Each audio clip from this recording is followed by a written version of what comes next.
So for this project, I picked for the two cultural anthropology subfields, I picked the first article is Revisiting the Spiritual Violence of BS Jobs by Christopher Pollard. He highlights the jobs that individuals take on that basically disconnect them from portrayed happiness in business people and the grim reality of what workers face. And some of the meaningless jobs are programmers, airline desk staff who have to calm passengers down, receptionists that really don't do much, administrative assistants who really have no tasks, middle management and leadership professionals, people that stand at doors, that open doors for people all day long. Those are meaningless jobs. And he goes on to talk about how we're not made to do jobs like that.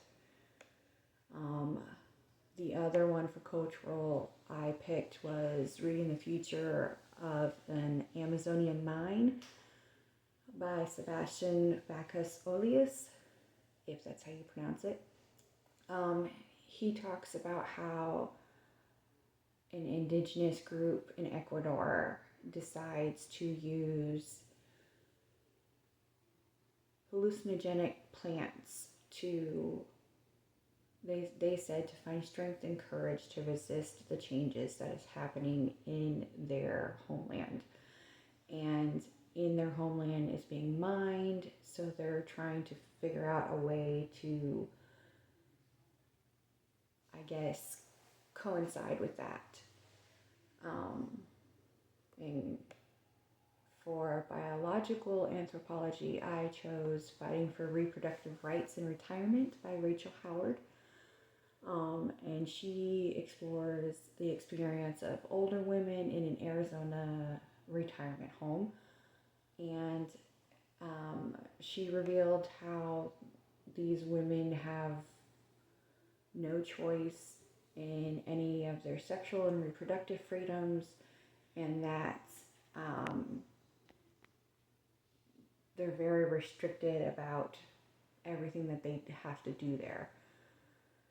And another biological one that I picked was Dismantling the Man Being Just a Hunter by Sarah A. Lacey and Kara Akabach. They basically used archaeology and physical evidence to show that women also participated in hunting, that it wasn't just the man that hunted in prehistoric times. For archaeology, the article that I chose was Buried in the Shadows by Sabrina Jones. They look through the history of burial sites from the 17th to 20th centuries in Ireland. And they basically found, people's loved ones that were buried in hidden graves, and it was very emotional, very tragic. Another one that I picked for archaeology was Head of a Maiden by Carolyn Giles Banks. She basically used a sculpture and created a poem talking about a woman that got abducted near Rome and her being trafficked and all this kind of stuff. And for linguistic anthropology, I chose How a Coerced Confession Shaped Family History by Deidre Crumbly.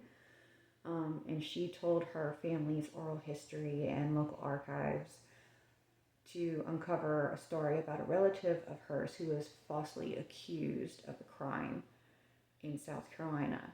And he was coerced into confessing the crime that he did.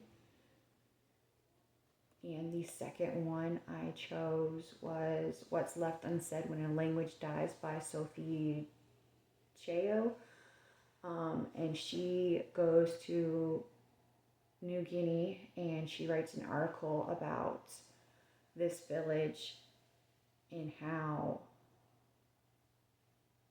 they have had to change their social system, and the erosion of their, basically their culture and everything has stopped because of everything else that's going on there.